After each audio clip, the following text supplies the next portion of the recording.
Gusto mo bang mababaliw sa iyo ng husto ang inyong mahal? Gawin mo ito bago kayo matulog sa gabi, at yung taong ginawan mo nito ay mababaliw siya ng husto sa inyo. Lagi siyang mababalisa, hindi siya mapapakali sa kakaisip sa iyo, at kakabahan siya, at ikaw lang ang laman sa kanyang puso't isipan.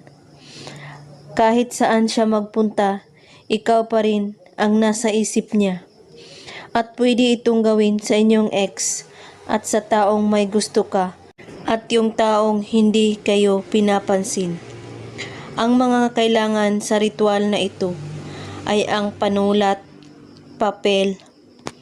Kailangan magfo-focus kayo dito kapag gumawa kayo nito at buo ang inyong paniniwala sa paggawa at walang ibang iniisip at pagdududa. Isulat mo sa papel ang pangalan at apelyido niya ng isang beses. At sa likod ng papel, isulat mo na, mababaliw ka sa akin ng husto. At pagkatapos, hawakan mo ito sa inyong kamay at sabihin mo ang kanyang pangalan.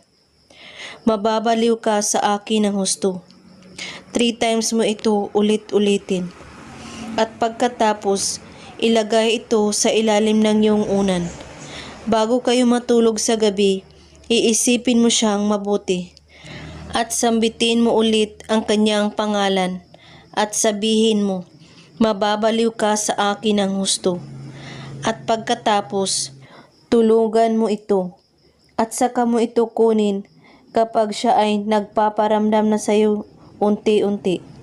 Gawin ito kahit anong oras at araw, basta't buo ang inyong paniniwala sa paggawa at walang ibang iniisip at pagdududa.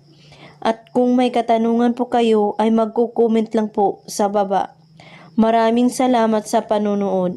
May God bless us all.